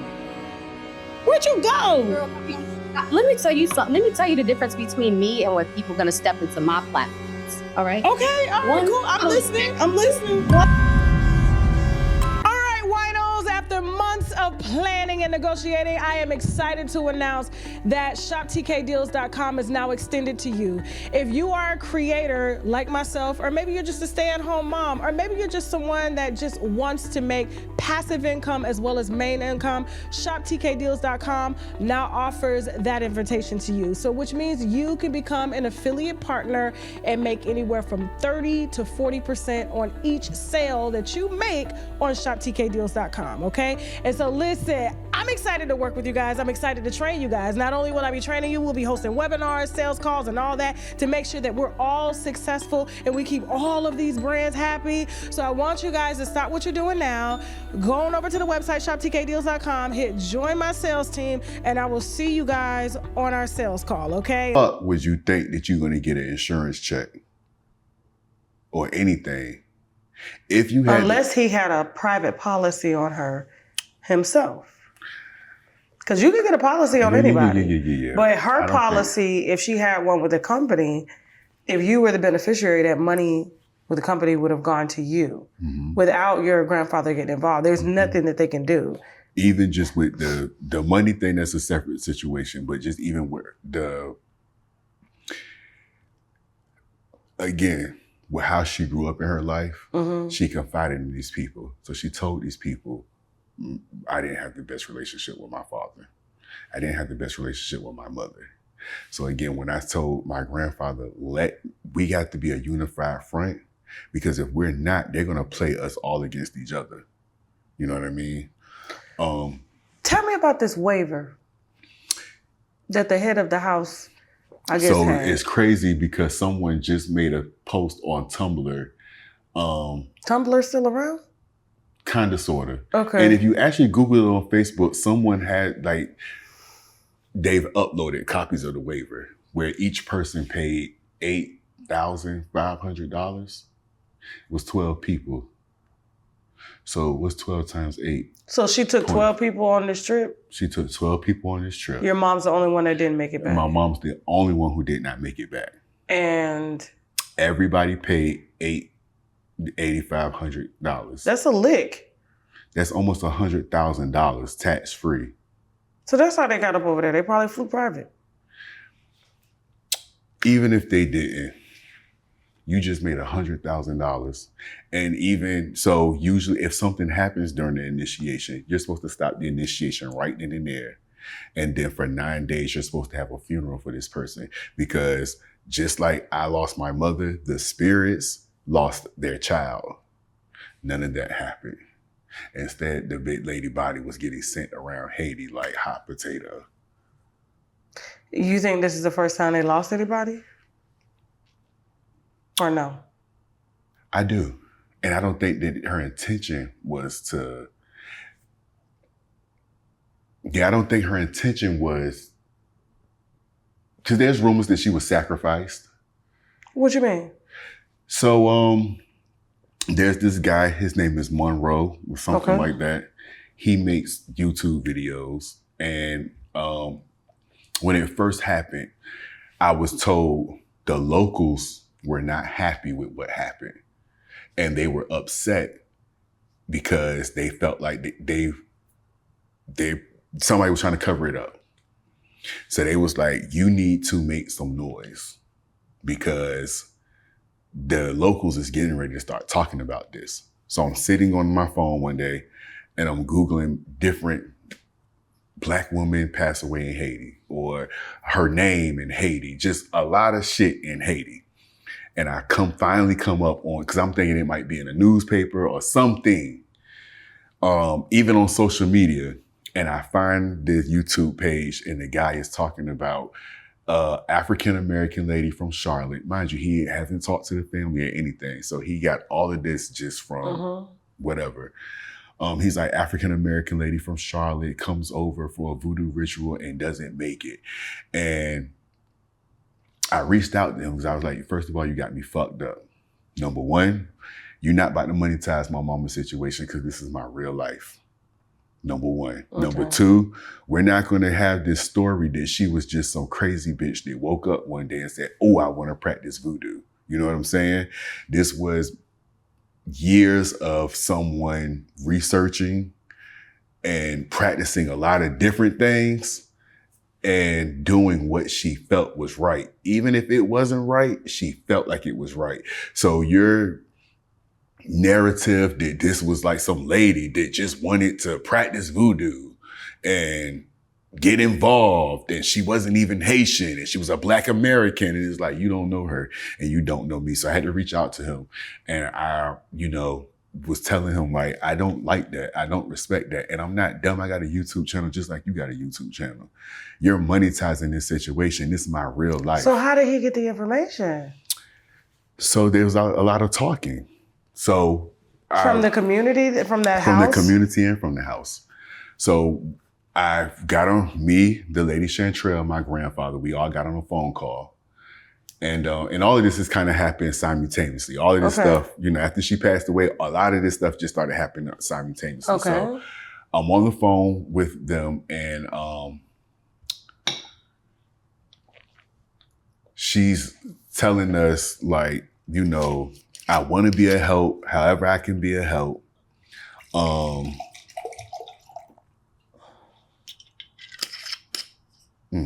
What?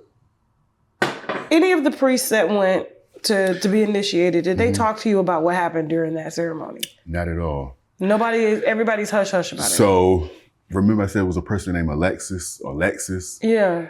That person, from what I understand, allegedly was speaking to some people and telling them what she seen. And what did she see? She said my mom did not die on the 22nd. My mom on the 20th. She said that my mom in the middle of the ceremony and they kept dancing. What? So in the middle of the ceremony, while they were possessed, she said it was too much. It looked like it was too much for my mom, and she passed away. And she said she was saying that she didn't feel good, and she was saying that she needed help. And the Lady Marie Evans did not take it serious, or she did not care, whatever it was.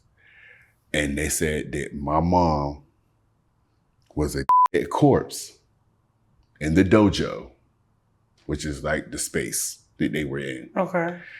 And they kept dancing and being possessed by these spirits that they couldn't give the lady no help. So remember when I told you she had a heart attack, a seizure, and a stroke? Or what? Because I heard it 3 different ways. I heard it was a seizure, a stroke, a heart attack, seizure, stroke, a seizure, heart attack, stroke. I heard. But there's no autopsy, so there's really no way. Did they have to drink anything?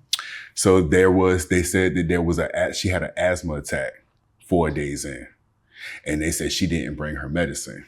I'm the one who was premature as a child. Mm-hmm. I had very bad asthma growing up. Like I had to go to the hospital and have asthma treatments. I'm the one that used to walk around with an inhaler. Nobody else did. And the reason why I say it like that is because I was such a sickly baby that I would remember if a cousin or my mom or anybody else, because it's almost like, well, who does he get this asthma shit from? You know what I'm saying? Because I was the one who was sick growing up. So your mom had very bad asthma? No, she did not. So where did this asthma attack come from? And they said that somebody had some medicine. They gave her the medicine and she started feeling better. There was a conversation had in October where I asked the lady, I said, and then you didn't tell me about the asthma attack. I had to hear that from the streets. She said, oh, Timothy, you were so distraught and me couldn't tell you what happened.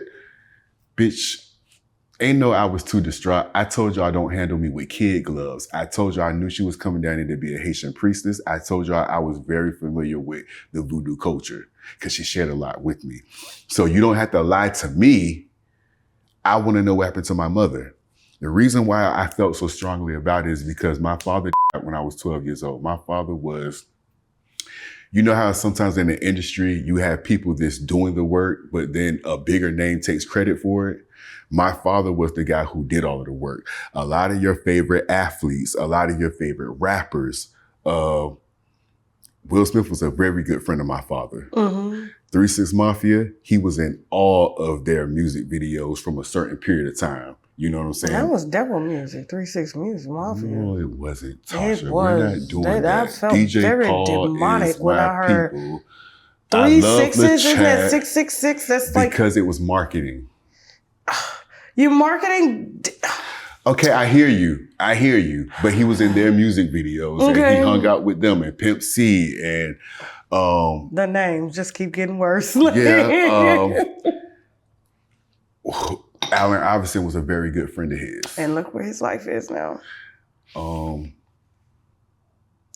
again, because when he passed away, my dad was murdered and it was swept underneath the rug. There was rumors that the police department was paid off because it was a lot of high profile people. To pick and choose any name, I did drop some names in there. They didn't want where their career was at the time. to diminish because you got a on your hand now. Okay. So Turn your chair back around, just right there. There you go. Okay. It was important to me to know what happened to my mom because I never knew what happened I think to it's my important to know, and I'm glad like the local news stations picked it up. No, they didn't. So there's a gotcha with that. So we're on the phone. Thank you, because I had lost my train of thought. My grandfather said he didn't want me to do the most on Facebook. I know how to go viral on Facebook. I've been on the Shade Room before. I've reached out to you about a female rapper who was recently on your page, her 25-year-old boyfriend, and another female rapper that she beefed with back in the day. I don't know. They're both from Brooklyn. They both dropped their albums in 1996. Oh, Kim. And Foxy. Yeah. So, that's another conversation for another day as well. Okay. But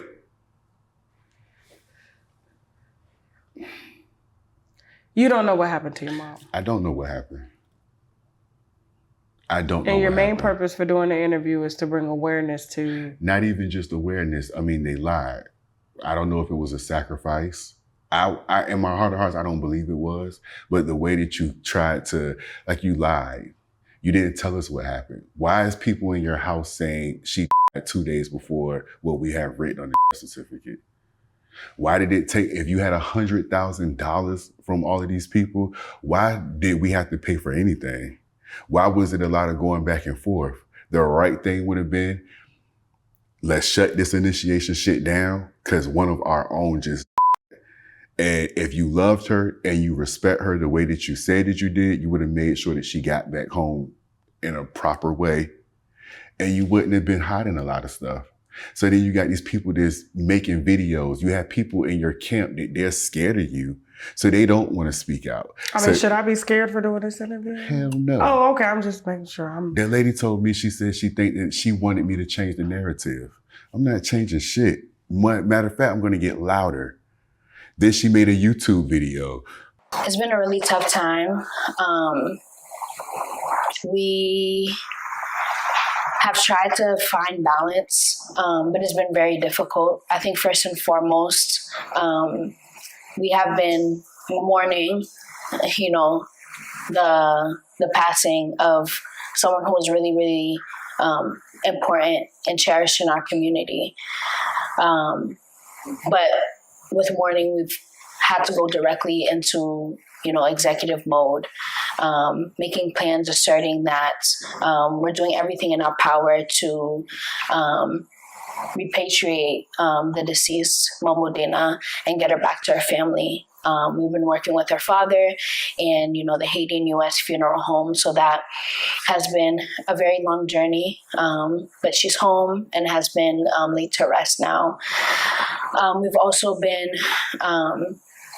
grappling with a lot of the negative feedback from the community and the media as well, based on a lot of misinformation or lack of information.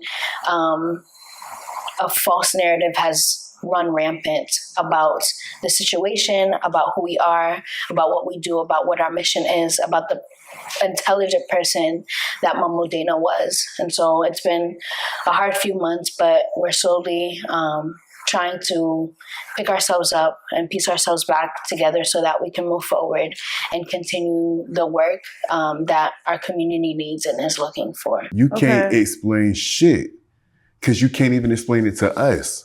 Why did everybody go back home and y'all left my mom in that funeral home? So everybody that came out are priestess now? If you want to say that, I don't believe that they are anything. Okay. So again, if you did the 3 things that you were supposed to do, which was communicate with your spirits and ask, is this person supposed to practice voodoo? I'm thinking the luau would have told you no. So basically she's selling voodoo to anybody. Long story, Miss Cleo. Okay. Because that's crazy to me, because back before social media came around, like, I would envision if there were a voodoo priestess, that's a very unique position. You don't just wake up saying that, oh, I want to be a voodoo priestess today, like, and there's no initiate. So like, they don't strike me as the type of people that would go and recruit. It's like, I'm the one, like with all the power, you got to pay me and things like that. So like, I don't know, it's heartbreaking. And I know, like, just listening to your story, you know, you walked us through very chilling events of what was going on through your mind, all of this stuff that your mom had experienced, the dynamics between your grandfather, your grandmother, you coming into your own knowing, and then passing that knowing to your mom, and then it evolved into her not being here in the physical anymore. And you want to, essentially, I wouldn't say it's awareness, I would say it's a knowing that. Well, they wanted me to get it out. So originally the news was reached out by some random person that said, hey, this lady in Haiti just passed away. They reached out to the news in Charlotte. Charlotte did a people search. They reached out to my grandfather. My grandfather declined to do the interview. They then found my information and they reached out to me. The lady that did the initial news article with me, she said the person that reached out to us, let's just say her name was Michelle Brown. The email address was brownmichelle@gmail.com. She said, this is what happened, and you can reach out to this person, and that person. They will all say that this happened. So she reached out to this person, and that person. Each of these people were doctors. These are prominent people. They said, oh no, I wasn't there. I don't know nothing. You probably was there. You don't want your name to be out there like that because you are a doctor. And then this person probably lied, but it was a spoof email account. So the news don't even know where this came from. This just came from a random person who just said, look, a lady in Haiti, she was from Charlotte, a voodoo ritual went bad. I think y'all should reach out to their family. So that was the first thing. The person follows me on Facebook. When I asked this person, hey, were you the person that reached out to the news? She says, no, somebody is framing me. But again, I don't know if she's telling the truth or she's not telling the truth. I know that she posted a status on Facebook that said, I seen that video and that was not voodoo. That was somebody nasty energy. Devil's advocate. Because the question will be asked. And I'm going to ask it. Voodoo is used to do harm to other people, correct? Correct, but it can be used to do positive as well. Was your mom using it to do harm or good? I'm going to be completely honest with you. I don't think she was doing it to do any harm. I know that she had a neighbor that used to kind of be loud. I know that she told me that she did a spell and they would be quiet. So in every single situation, house, between people, there's a dynamic of balance, right? And yes, you can use it to do good, you can use it to do bad. I mean, the same could be said in the Christian community, the same thing could be said in the Islam community, even in the Buddhist community. I don't know how it can be done in the Buddhist community, but because we just really focus on mindfulness and on ourselves and being aware of our surroundings, so we don't do spells or anything like that. But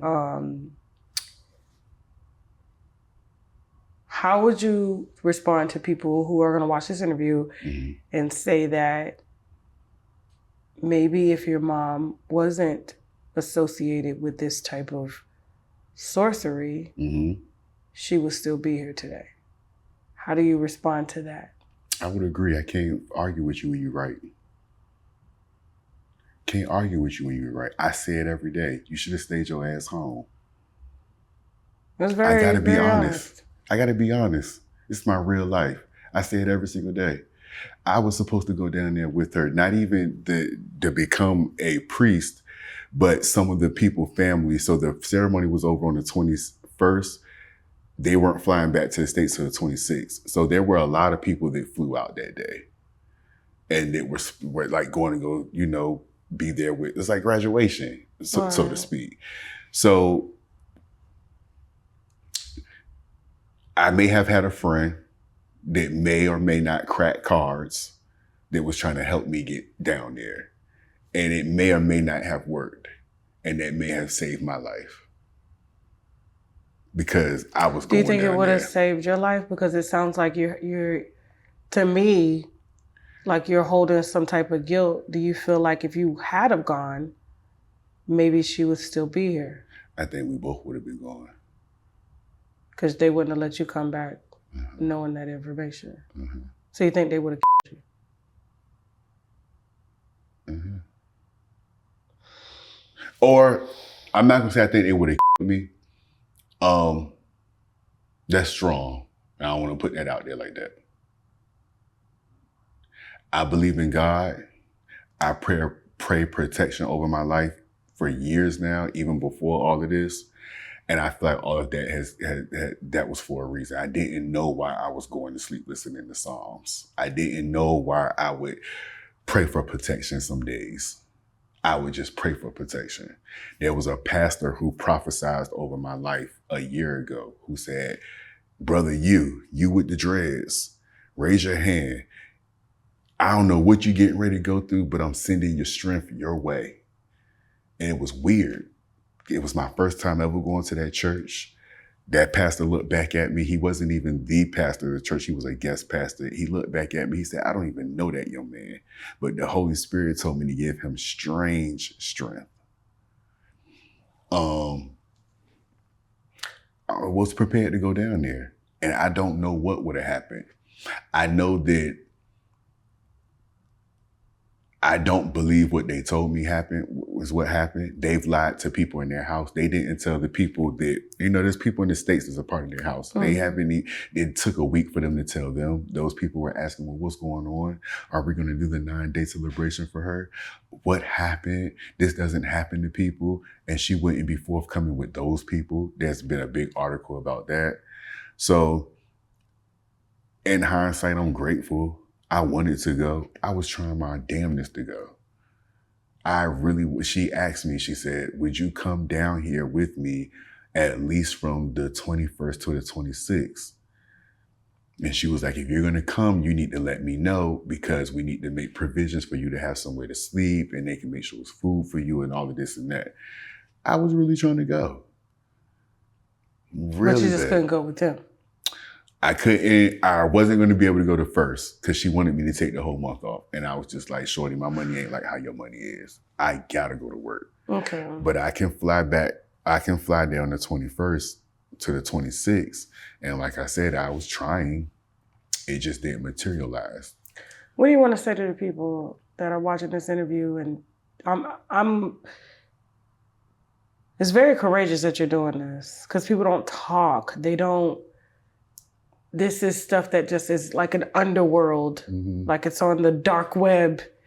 What do you want to say to anybody that's watching this interview and getting anything from this? I guess the first thing is be careful. Be careful. My mom wasn't like this evil bitch or this evil lady or this person that just was like trying to do voodoo to have some type of vendetta against people or anything. She went down there saying, I'm doing this to save me and my son's life. And whatever that looked like for her, I know that it was positive. She didn't go down to Haiti not to come back. And so just be careful. That's the first thing that I would tell people. The second thing I would tell people is, I don't believe all voodoo is bad, but I do believe that some of the people are. And I didn't want that to be the narrative. Like it was just, all of voodoo is bad or all spiritualists is bad or anything other than Christianity is bad. We got to let people live. And I didn't like the narrative. We are actually working on another project, like a docu-series or somewhat. That can kind of delve into her life. I had a 3-hour-long conversation with her 3 days before she left. And she kind of told me things that she never told me, just about her childhood, her life, even the whole 7-Day Adventist being a cult, and then her joining this, and I'm like, damn, you didn't even realize you joined another cult. Also, to be kind to people. You never know what people are going through. I don't wish this on nobody. I don't have no brothers and no sisters. I lost both of my parents. And I'm even coming out here, this was a lot for me, anxiety-wise, you know what I'm saying? Because I did not know what to expect. Sounds like you need to be having some babies. I